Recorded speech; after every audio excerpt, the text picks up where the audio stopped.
Hi guys, happy October. Can we believe that it is October? I feel like this year has flown by. I'm so sorry that this is a day late, guys. I'm moving tomorrow and I have not been okay. There's a lot going on. I'm so overwhelmed. I could cry about it right now. Literally been crying nonstop. Um, it's really just like psychologically testing me. I don't know. There's a lot going on in my family with my health stuff. Um, I feel like I'm having palpitations right now. I've been in not a great spot the last few weeks, and I'm okay. Nothing's wrong. It's just that this has been really challenging for me, this transition, and it hasn't even happened yet. Like, I'm more worried for when I move and when I get there. But I'm driving to Tampa tomorrow. Yes, Tampa, where there was so much damage from the storm, but I literally cannot complain at all. I got super lucky. Literally nothing happened to the property. The Wi-Fi went out. That was it. I am praying for every single person in Florida and the Carolinas, anyone who's affected. Anytime we have a natural disaster like that, or just like a catastrophe due to nature, it just puts everything into perspective. Not that it's not for me on a daily basis, but like it's just one of those things where it's horrific. It makes me, oh my God, it makes me like emotional. I can't, it's just awful seeing people lose their houses, lose their pets, lose their family. Hello. And it's just crazy that, especially our material items and stuff can be ripped away from us overnight, and it's just a matter of perspective anytime something like this happens. If anyone was like directly affected by it and you guys have like a GoFundMe or anything like donation wise that you want me to share on Patreon or something like that, or I guess I could do it on Twitter. I haven't been on social media at all lately because I just can't do it right now. But if I can share anything to help anyone, please let me know. I'm happy to donate directly as well. But I hope everyone's okay. I hope everyone's safe. I hope everyone's doing well. And I hope that that was the worst of it. I hope that nothing else comes with it. But I hope that everyone's doing okay too with eclipses. They're certainly kicking my ass. And um, I don't know. I just hope everyone's doing well. Let's take a peek at what is going on for the month. I'll pull up my notes. Um, how are we feeling? Spooky season. It is October. Where is my. Okay. Um, Scorpio risings, you guys are getting some joy this month. You have Venus in your sign. So we have the eclipse today. And that is going to be at Libra at 10 degrees. So let's pull up the eclipse, October 2024, so we can look at the aspects that we have to it. So 10 degrees of Libra, I know, is the decan of like the Three of Swords, which is essentially like the tarot card having to do with heartbreak and pain and disappointment and loss and grief and things that are typically just going to be a little bit more painful, particularly having to do with betrayal. Having a eclipse in Libra, which is the sign of relationships and the people that we're close to, certainly emphasizes and exasperates themes of us, having to do with other people. Does that mean it's not personal? No, it just means that it can certainly emphasize relationships of all kinds. So it's going to be in a conjunction to Mercury in Libra. It's going to be it's going to be conjunct the South Node. Hello. And it'll be in a looser square to Mars. Mars has already squared where Mercury is at right now, but we're going to be having that impending square really throughout October, and then we're going to have a building opposition between Mars and Pluto. So there's a lot of discomfort this month. This is where the Mars and Cancer story is really starting to amp up. As far as the eclipse, though, relationships, people close to us. You're going to see things too with like business partners, companies, agreements, contracts, legal themes, justice, romantic relationships and financial relationships overlapping with justice in the legal system. A lot of lawsuits, perhaps, things like that.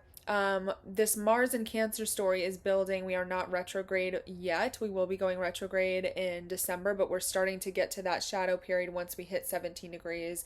The day of the eclipse, so today on the 2nd, it's at 15 degrees. So really over the next few days, we're going to start understanding that what we're going through now is really going to come back up, I believe, 3 times, because it's going to come back over and then it's going to go direct again. I want to say,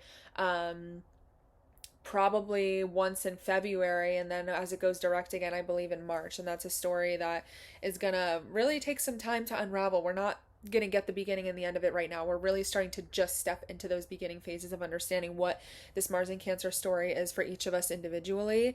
But this eclipse in a conjunction to Mercury, speaking, talking, writing pieces of information, details. I feel like there's a lot of, well, with eclipses too, like always tracking back to the 6 months prior and then the 6 months ahead. Naturally, even if we took the Mars retrograde out of it, this eclipse is a solar eclipse, meaning it's a new beginning, it's a new moon. Having this seed being planted now is essentially going to bring us into next spring anyways, because what begins now is really going to unravel over the next 2 weeks, but is going to come full circle into the spring of next year, into March. But this is essentially too going to track back to 6 months ago when we had the initial lunar eclipse in Libra, which was on March 25th. So it's not to say that these, whatever was happening March 25th exactly is going to happen now. I think sometimes too people get too caught up on the actual date of the eclipse rather than like the over looming essence of like what's going on now versus how that tracks 6 months from now or 6 months prior. But it's worth mentioning that this is the beginning of, what do I feel like it is? How do I word this? I've been trying to conceptualize like the right way to explain with my human words what I want to say in terms of what this means or what it feels like. And Mars in Cancer is really that emotionally volatile energy, right? It's not just home and family, it's not just domestic themes. Is it those things? And we'll see it in the news probably, yeah, okay, like duh. But I think this has to do more with like emotional safety, and really what we use is like a safety net, what we really want, what we really need in terms of feeling comfortable and not severely getting threatened and severely being tested and kind of hung over our heads with this Mars and Cancer story, excuse me. So this new beginning in Libra perhaps could even relate to, in some cases for some people it's going to be breaking codependencies, you're going to see breakups, you're going to see divorces, you're going to see we're done doing this here. In other cases, you're going to see people coming together to weather the storm together. And you'll see people as couples, as groups, as collaborations, as partnerships, kind of going through this retrograde cycle together, however that resonates with them, whatever that means for them. Both are pretty relevant to like women and mothers. I think with the conjunction of the South Node, that's really the handoff here of like, is there a new beginning? Yes, but what makes this new beginning prominent is the fact that there's an ending that's absolutely present here as well, because the South Node is like a drain, baby. It's gonna drain you, it's gonna suck everything down. So really the risk of the South Node touching on something is the fact that it can pull you back down. It can anchor you back to where you started. It can tempt you back to your lower self. It can yank you back to square one. So I think that in general, temptation, particularly too, with the fact that we just had an eclipse in Pisces, is prominent now. Temptation, the past, nostalgia, particularly with relationships and the past, but equally like pleasure and vices and things that kind of call our name, especially when we're in a challenging spot, what our comfort zone is, choosing what just feels good now for instant gratification rather than the delayed gratification of being uncomfortable now for the rewards later. I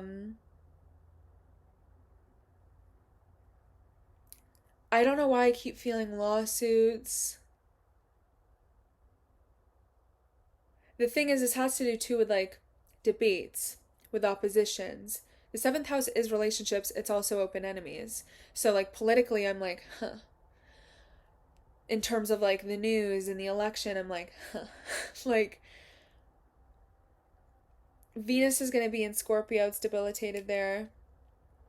I like Venus in Scorpio because I'm a Scorpio rising, but this brings certainly a lot of discomfort and some intensity, particularly around deception and manipulation, by using those temptation vices to get what you want from a partner, to get what you want from a relationship, to get what you want from an agreement or a contract, and kind of bending and contorting things to like look the way they need to look in order to slide by and get the yes.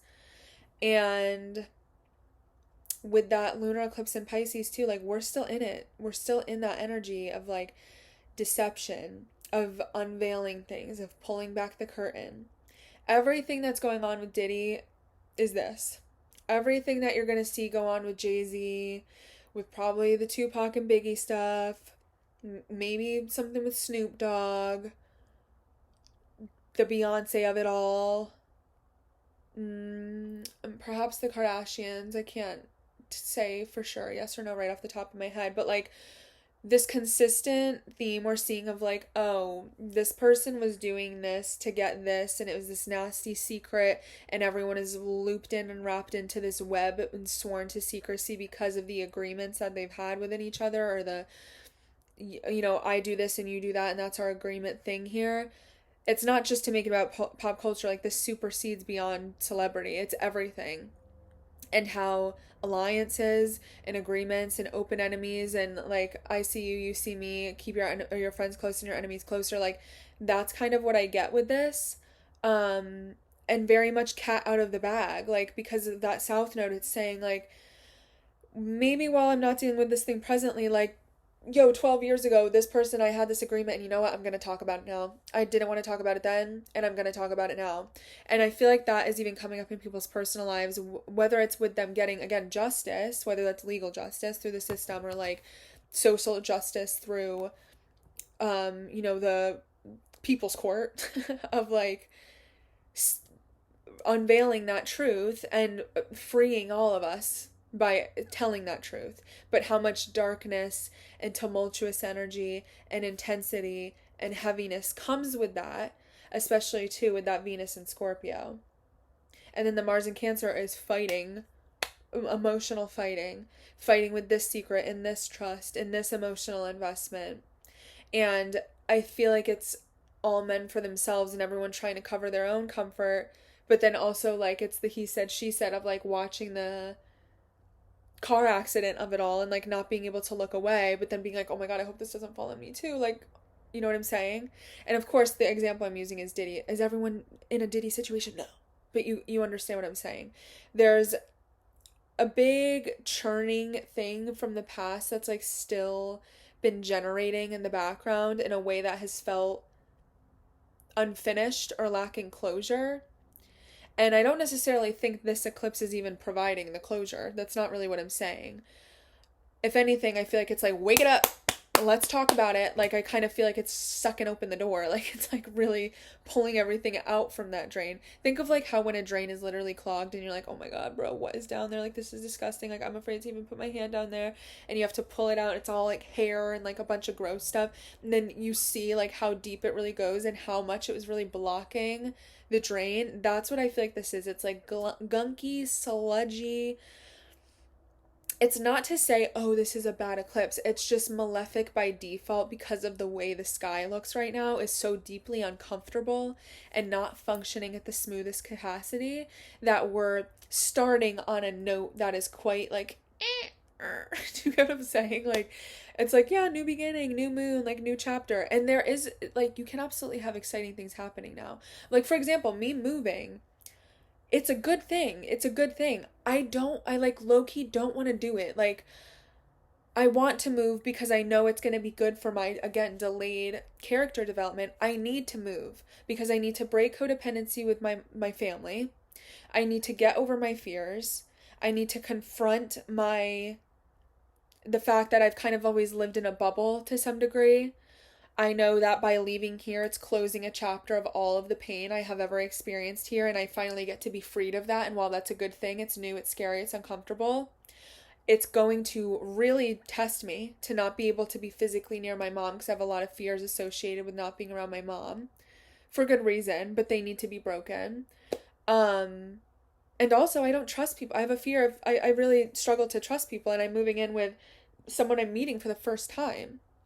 I've known her for a while, but like I've never met her in person. And that's going to require a lot of trust, a lot of Libra compromise, a lot of balance. I've never lived with a friend before. And so, let alone one I didn't know.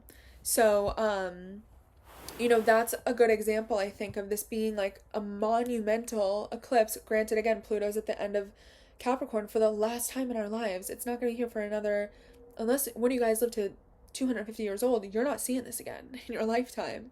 So that's equally closing out another major door of structure that we've been used to for 15 years. It's also worth noting this eclipse is at the same degree of Libra that it was when we had the eclipse in, I think it was October 5th, 2005.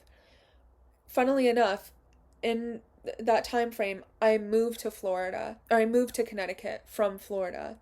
And that same exact eclipse is happening now, and I'm leaving Connecticut to go to Florida for the first time again, moving.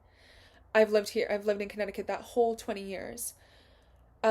Similarly, around that same time, my parents didn't get divorced yet, but that's when my family started to fall apart. And funnily enough, I literally had a conversation with both my parents. They haven't spoken with each other since they got separated. And I was like, you guys need to be in the same room together with me. Like, I'm sorry, that's what I need. That's like what I need from the both of you. And it's funny that that's when my family started falling apart, and now I'm like putting them back together again. And talk about Mars and Cancer. It's like I'm yelling at both of my parents on the phone like I've been doing my whole life, separate phone calls because they can't interact with one another, and I'm literally like, fight with each other. Like, please leave me out of it. And us moving here was for a tumultuous reason too. It was quite dramatic and intense, and equally had to do with like codependency and things that were very Piscean. It was like addiction, it was sludgy stuff, it was psychological stuff, why we had to move here. And those spells have been broken, but now I, as an adult, I was 7 at the time, and moving and having to face my own fears by going back to where I came from. And I think that that's a good example of what this eclipse is. It's not that it's bad, it's that it's deeply uncomfortable and is going to require a lot of tenacity and strength and vulnerability and bravery to get through. And it's going to make sense in the spring.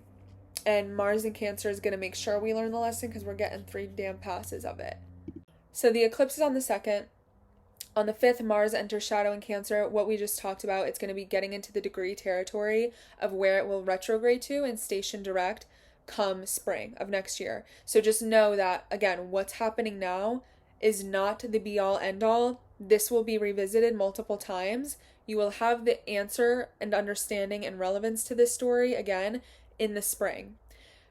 It's okay to be frustrated. It's okay. You should expect frustration, expect emotional conflict, expect the need to compromise and to let go of your comfort zone and your comfortability and your typical modalities of what you grasp at to soothe the wound, because it will likely be robbed from you. And it's not to punish you. It's to, the same way we take training wheels off, like when we're training children and they think we're doing something mean to them and we're going to hurt them and we're putting them at risk, but what we're doing is teaching them how to not rely on the training wheels to stay safe and to figure out how to be safe on your own by falling. And then once you fall a few times, you're like, okay, it's not the scariest thing ever. And now I know how not to fall. And then if I fall again, I'm just going to scrape my damn knee and get back up again.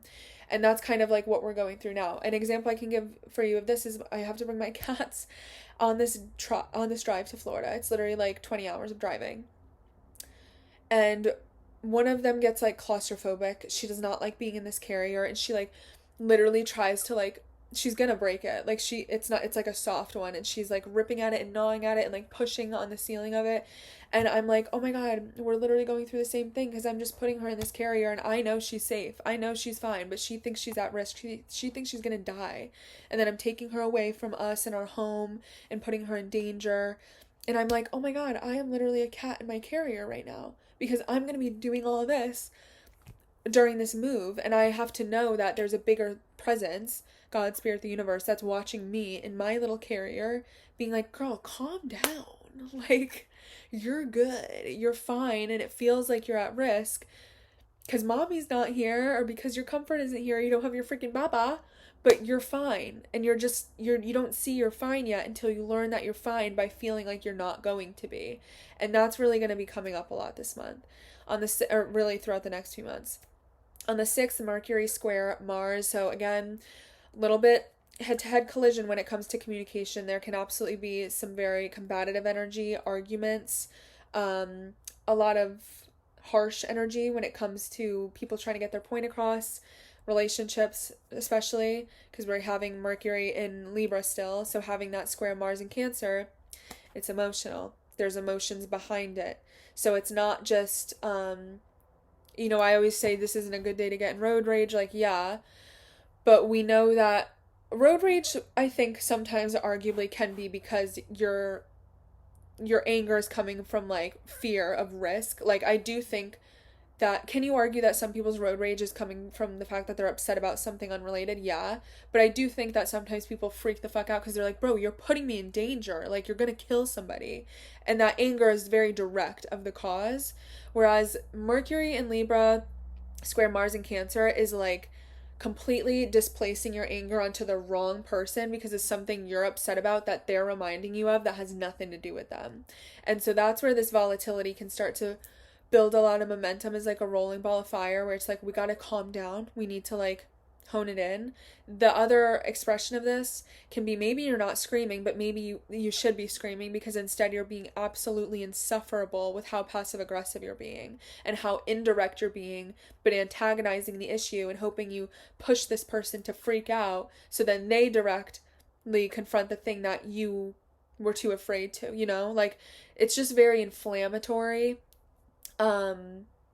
Very, when push comes to shove, in terms of like the way that we're interacting with the people closest to us. I think this is a good example too of like how the people we're closest with get the worst of us. Like, most of the time we treat strangers with the most polite energy because we don't want to seem psychopathic, and then we come home to our family who loves us so much, and that's where we take our anger out. We're like, don't fucking talk to me, I'm pissed, I've had a bad day, and you start taking it out on them.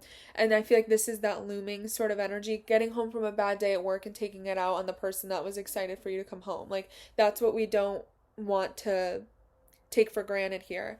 On the 8th, Mercury is going to oppose Chiron. Same idea. Chiron, though, is in Aries. So again, this is more the leadership energy. This is leadership. It's ego. It's masculinity. It's hyper independence. It's doing things on your own. It's being really strong. It's being a leader. So having Mercury opposing that, we might get some picks at the wound. We might get some, whether it's arguments, whether it's frustration, whether it's even like, maybe we even have some like stretching of the mind here, because Mercury is very intellectual, it's very cerebral. But Mercury, again, Libra and Aries oppositions, it's you versus your relationships, independence versus codependency, doing things your own way or on your own entirely versus collaboration and compromise, and knowing that when you do something with someone, it's not about you. It's not just about you anymore. It's about both of you, and needing to, find the balance, the tipping of the scales, and sort of get that seesaw even. On the 9th, Jupiter is going to retrograde in Gemini at 21 degrees. It's actually going to hang out here for a little bit. It's going to stay at this degree for some time. So if you have anything in the mutable signs around 20, we'll even say like, we'll say 19 to 22 degrees. I would even say like 20 to 22 degrees. You might be feeling this a little bit stronger. Jupiter's stationing retrograde. Jupiter's expansion, its growth, its abundance, it makes things bigger, right? So when it goes retrograde, it's not to say that it stops giving us good things, but there can be a halt of abundance or a halt of excess. Something that was coming in very easily might start to stop or slow down, or the faucet might run dry. It can equally be that you just have a moment to catch your breath on something that was rapidly expanding and growing, and now you have a moment to reflect on it and just sort of like, whew, look at everything you learned, look at everything you obtained, everything that you kind of honed in from it. We've been talking about Jupiter in Gemini for quite some time. It entered here at the end of May of this year. I do have a video on it in a few Patreon posts down, maybe in like June, maybe in May, talking about how Jupiter and Gemini is really all about speaking, talking, writing. It's comedy, it's children, it's wordplay, it's social media, it's technology, it's transportation, it's news, it's words, how we communicate with each other, it's reading, it's writing, it's like all of these smaller moving parts. It's cities, it's I said transportation, it's technology. So having this retrograde here in general, I think really exasperates things around the news, around thought holes, around echo chambers, around like the groups and communities that we associate with based off of our perspectives or beliefs, or the information that we do or don't know or have access to, the education that we do or don't have access to. So there could be something around like groupthink, or again, obviously it makes me think of the election, and again, like debates, seeing headlines and seeing information and stuff like that. Having this retrograde, I'm not quite sure how I feel like that'll affect it for better or for worse. Like, we might be able to review things that we agreed with too quickly and be like, oh, like now that I actually think about it, or now that I'm learning more about it, or now that I'm seeing the meat of the thing that was maybe memed or turned into a joke, or maybe just was a quick headline but now is actually has more legs to it, I can make a more stronger decision. Like information, gossip too, pieces of information might become more crucial to decision making right now. I'm trying to think. Jupiter retrograde last year in Taurus, what was it doing for me? Because I had it in my relationship sector, and I feel like for me it really made me reflect on all of the massive and rapid changes I had in my relationships. Whereas now it's in my eighth house. Like, oh, well, one example is my grandmother died almost a year ago, and I was not here to process it. Like, I just process things really late because I compartmentalize them, especially when it's too emotionally overbearing. I don't mean to do it, but I tuck it away and I save it for later. And only now am I really starting to accept, oh my God, my grandma died. Like, she really died. Like, she's really not here anymore. And I'm talking about me for the eighth house, but what I'm saying is Jupiter zooms you past things and makes you grow really fast in one area. So that retrograde cycle isn't to say that it's doing something bad to you, but it's kind of reeling you back into like look behind you because you didn't have time. And now you're looking behind you and you're like, oh, okay, like this is changing my perspectives. That's what Jupiter is. It's your perspectives, your faith, your understanding, your education on something. Collectively though, like I said, like it makes me think of, I think I talked about Brat Summer, like the Charlie XCX, the meme of it all, the micro trends, how quickly aesthetics move. I would even say the abrupt turning of support from black to white of like Chapel, right? Everyone says Chappelle, but it's Chapel, right?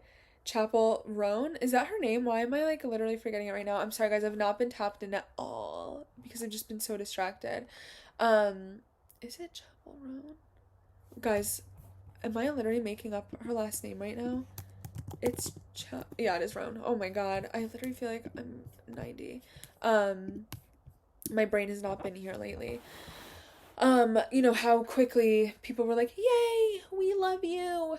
You are so relatable. You're like one of us. You're mentally ill and we love you. And now they're like, your mental illness is like stopping you from being famous. Like that is, I feel like, similar to like this sort of transit. The way that your perspectives and opinions change based off of information we know. Because we know if that girl killed herself tomorrow, everyone would be like, mental health matters. And I'm not even like fully, I'm like not a stan of her if I'm being honest. Like, it's not that I don't like her. I'm just like, I'm not like a diehard fan of her music or anything.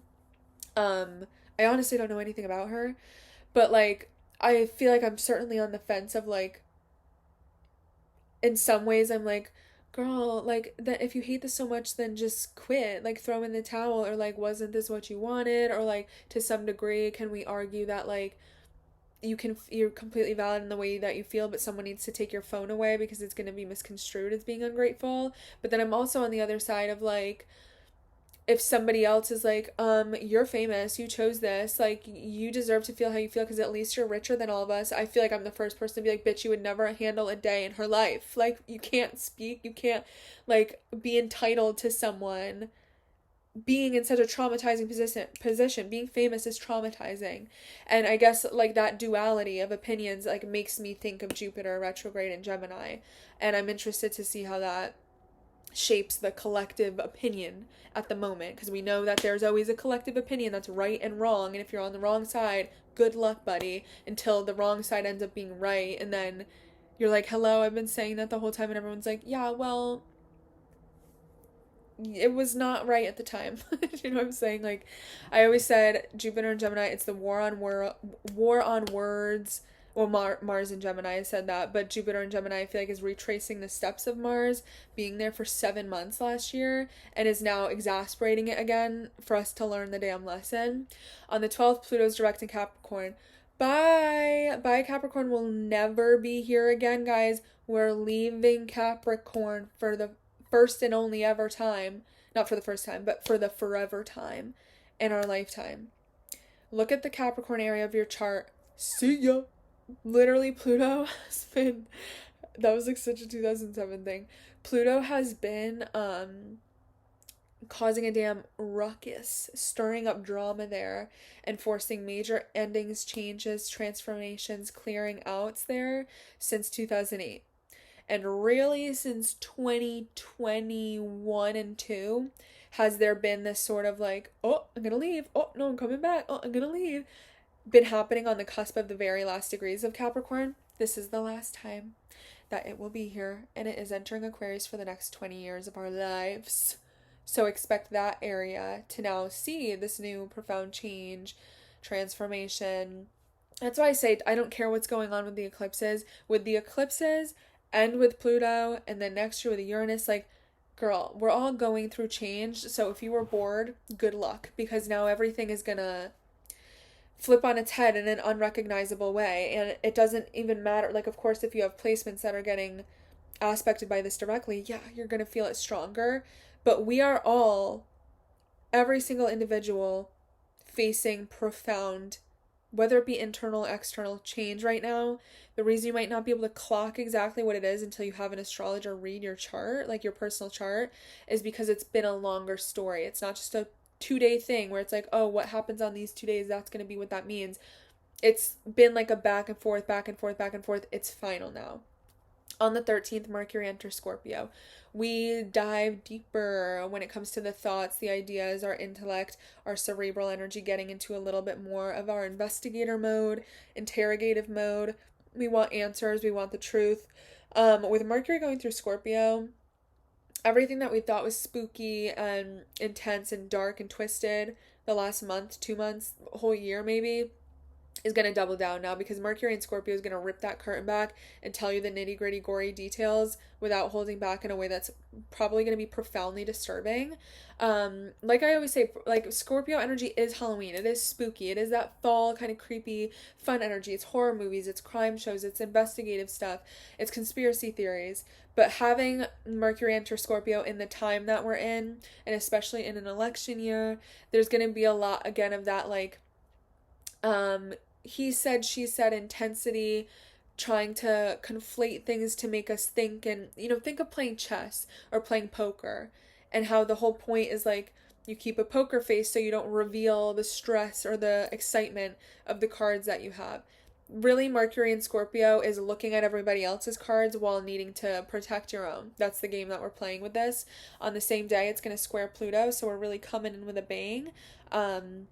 Because that Pluto energy is the rough edge. I mean, Scorpio and Pluto sort of have similar themes here. They express themselves the same, of truth, of vulnerability, of raw energy, of even really unmasking power and control dynamics, things around like violence, abuse, manipulation, things around sex, around money, around drugs, around things that are typically just more high risk and flashy and dangerous and darker in nature, more taboo, of course, too. There could be something, I don't know, there actually might be something on the 13th where everyone's like, whoa, whether it's like a headline or a story or an update on something where it's like, okay, this goes even deeper. Whether it's this gets even darker or this goes even deeper, we have not hit the we haven't hit the ocean floor yet. Like, we might think, oh, this is as deep as it goes, and we're gonna find out more. On the 14th, we have the sun opposite Chiron. So Chiron's getting activated a little bit this month, and that's worth noting that because it's in Aries, it's going to be in a square to that Mars retrograde as well. All the cardinal energy. So cardinal energy too is very go, go, go. It's progressive. It likes to make things happen. It likes to make decisions. I think Cancer in general kind of doesn't get credit for being that way. It's more so focused on like, oh, they're so sensitive, they're so emotional. But Cancer is equally like a go-getter and very focused on finding the solution to things and getting to the meat of things and moving forward. It doesn't like to sit still like a fixed sign does.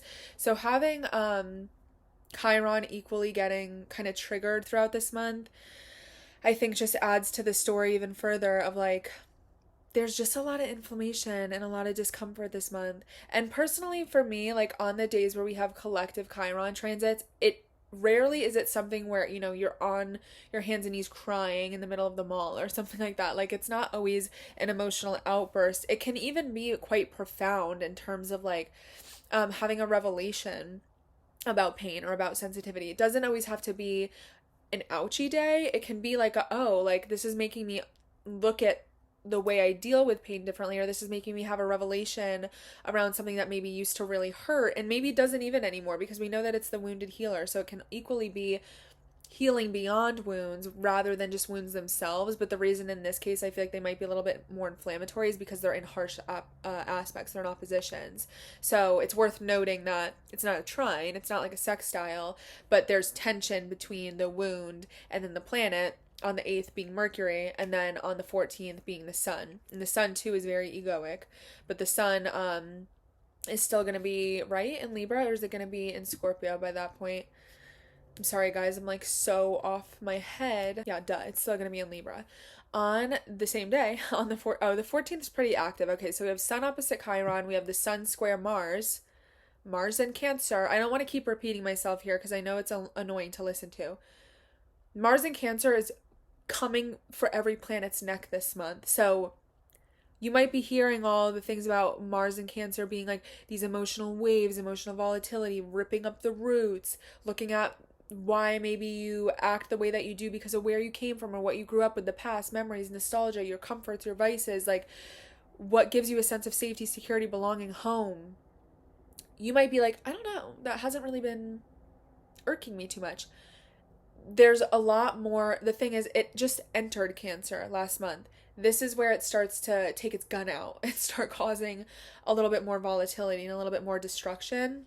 And again, we're going to be going in this territory back and forth. So I don't know what else to say other than this is a longer running story, and any emotional frustration or conflict is revealing something to you that likely needs to be confronted in a way that has not been confronted before, in a way that you might have been able to have slid past, or just gotten away with dealing with, or always tucked it to the back, and now it's time to, like, there's nowhere it can hide. You need to confront it head on, and it's just being one by one kind of summoned into the forefront by each of these aspects. On the same day, Venus is going to oppose Uranus, so again, tension in relationships, whether that be financial relationships, emotional relationships, romantic, money, beauty. Usually Uranus, so when I see this in someone's transit chart, there's a breakup, or there's infidelity, or there's a cheating scandal, or there's a divorce, or there's a very, very, very, if they stay together, rocky, rough patch situation happening between the comfortability, keeping the peace, the balance, and compromise heavily getting erupted. I don't know why I just thought of I guess you do this in multiple scenarios. I'm thinking of like when, I guess you sometimes do it on your bed when you're like trying to re-smooth the bed and you go like this with the sheet, like you like do a quick little whip and it like ripples outward. And then I was thinking of like, I feel like we used to do that with like that rainbow parachute thing when you're kids, like at like recess, or if you have a class where you do teamwork stuff, you like do that and then you all get under it. For some reason, I just thought of that with Uranus and Venus. It's like this, it's that moment. It's like this flick of the wrist that sends a ripple wave to kind of destabilize whatever was the peace being kept previously before that. Venus too, like Venus being in Scorpio and Uranus being in Taurus, that opposition does have a lot to do with control in relationships. Again, financial or relational. It's power and control dynamics. It's who wears the pants. It's who has the power. It's who is in charge. It's who's calling the shots and who's the submissive one. Who does what in the relationship to keep it afloat and to keep this business running between the two of you, because they do this with the agreement that you're going to do this for that thing. Like, there can heavily be a shakeup between alliances, relationships, agreements, big and small. Definitely for surezies, breakup energy. Wait, what the hell? Because it literally says, no, it is Venus opposite Uranus because Venus is in Scorpio.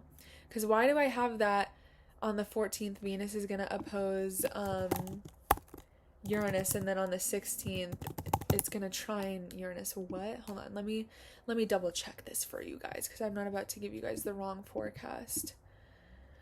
Okay, what did I say? The 14th?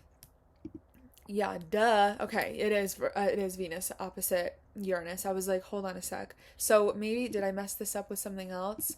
On the 16th, because that was the next day that I had.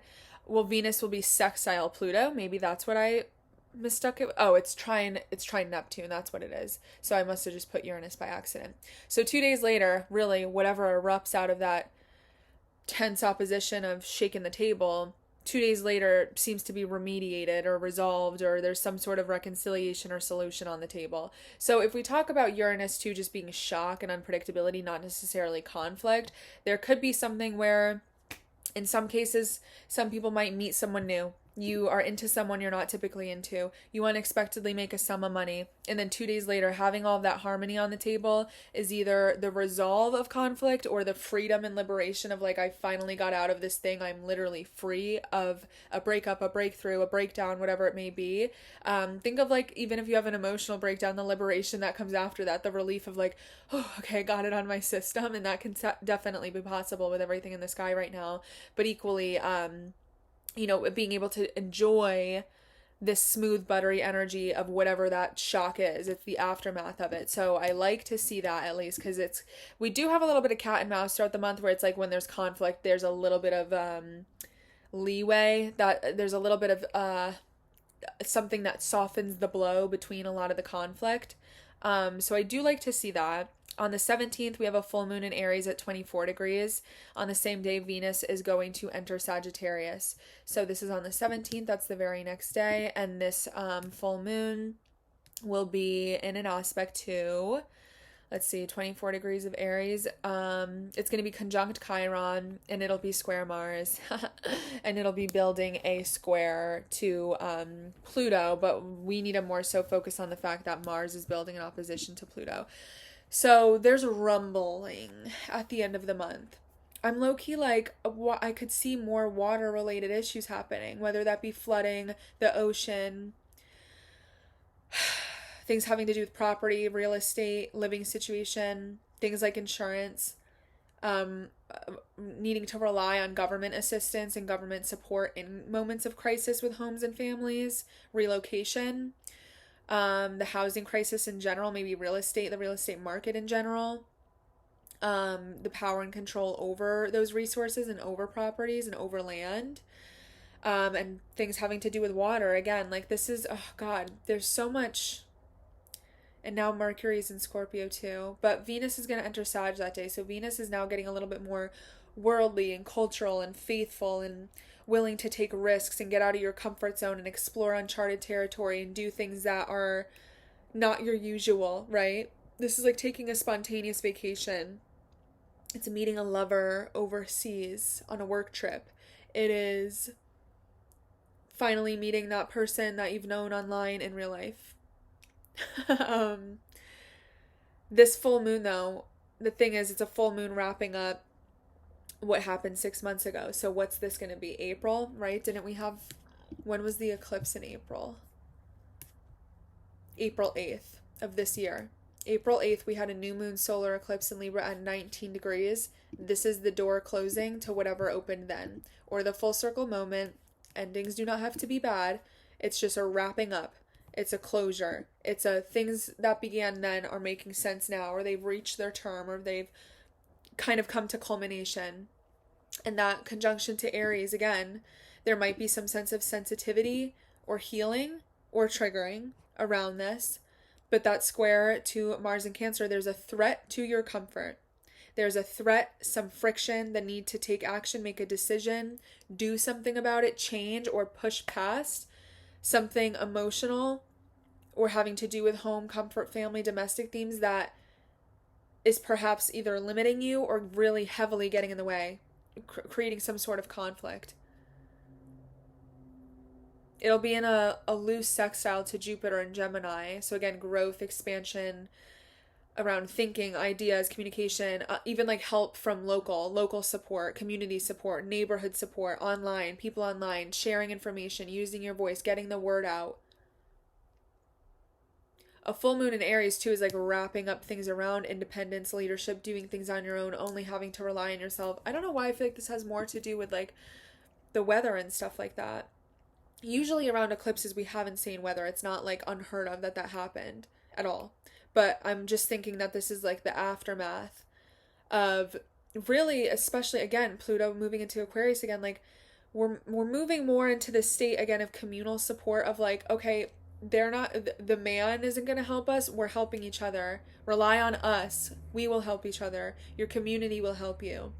Outreach, crowdfunding, GoFundMe, not even just financial. There's just something here where you're maybe more, we're being invited and guided to trust fall into people, whereas usually we might think, oh, I'm gonna if I fall back no one's gonna catch me, whereas now we're having to take that uncomfortable risk and see that many people who you probably didn't think were even standing behind you are happily ready to catch you. But there's so much fear and discomfort that comes up with that, and vulnerability that is required to do so. Trust falling's scary. Like literally trust falling. I remember us having to do that in school. I keep thinking, we had this class called Project Adventure, and it was like it was how to learn teamwork and stuff like that. And that was the class where I thought of the rainbow parachute thing where you throw it up and you all sit under it. Like I'm keep thinking of group activities like that where it's like those things only work if every single person is on the same page. If one person is on the wrong page, even if they're doing it intentionally, it screws up everything. And then it's like, oh, come on, like we were trying to do something.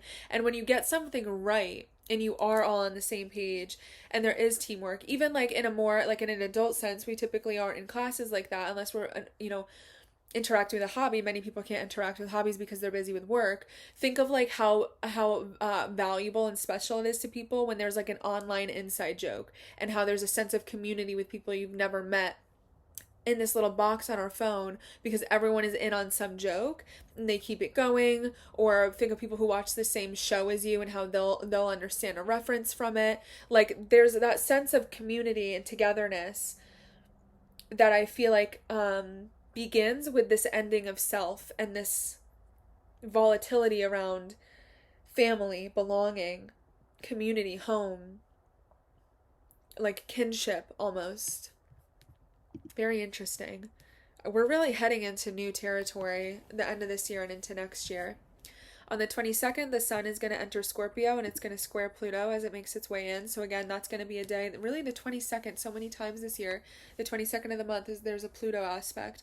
I mean, I guess that's always the case since it's at 29 degrees, but so Scorpio season, spooky wooky, more intensity, doubling down on that like sort of freaky, scandalous, mysterious, enticing, alluring, but deep and taboo, transformative energy. A lot of death in the air, both literally and metaphorically. Things are closing out in order for everything to die for the winter and be reborn again next spring. That square to Pluto too, again, usually Sun square Pluto aspects. I believe that's the same aspect of the day that Joe Biden stepped down. So we could see some intensity usually with like a political figure, with something like a president, but also in our personal lives like a boss, a father, patriarchy, someone in charge, someone who is like the man of the house. There can be a hit to the ego or a strike to the position and authority of someone where it literally gets knocked down a peg, or there's some intensity and volatility around a headline or some heavy news or something around someone like this. Oh my god, imagine if something were to happen. He has Scorpio placements. I should look at his chart again. I haven't looked at it in a while. On the same day, Venus is going to trine the North Node. Beautiful for fated connections, for fated and like very things that are kind of beyond our control but are serendipitous and like synchronicities meant to happen with our relationships, with money, with beauty, things like that. This is a really nice day to like go on a date, or if you want to meet someone to like go out on the town. This is one of those things where it's like you could pass someone on the street and then you are like, oh my god, who would have thought that we'd end up getting married, sort of thing. It has that nice sort of, especially in Scorpio season, like just spiritual juice to it, like chef's kiss energy in terms of like the thing about October, the thing about like Scorpio season and stuff like that is that it has that witchy energy of things, us feeling that, entity, God, spirit, the universe, the unseen higher power moving things, the tectonic plates around for us and replacing things. And I feel like having that already spooky energy with the Venus trine North node is like just one of those passerby moments where it's like what happens then is integral to something later, where it's like, who would have thought that that came from this, or I never thought that from this moment this would be birthed, or the day that I did this that it would go this far, that sort of thing. On the 27th, the sun is going to oppose Saturn. So similarly to Sun square Pluto with power and control dynamics and a lot of intensity, there can be some depression in the air, some coldness, some reserved energy. I always say this is just one of those, Sun Saturn is like one of those days where you're like, damn, why is everybody in such a bad mood? Like, can we relax a little bit? Like, it's just very tense and very serious. I don't know if there's anything politically, obviously, hello, the election, like we're leading up to the election, and that's what's like intense about all of this is, Mars is building to that opposition with Pluto, and then in the meantime, we're having all these tense aspects with the sun being authority figures, political figures, people in charge, literally, government, establishment, structure. So, I don't know, there might be something with restrictions towards the end of the month, restrictions of like resources, support, accessibility, information, help.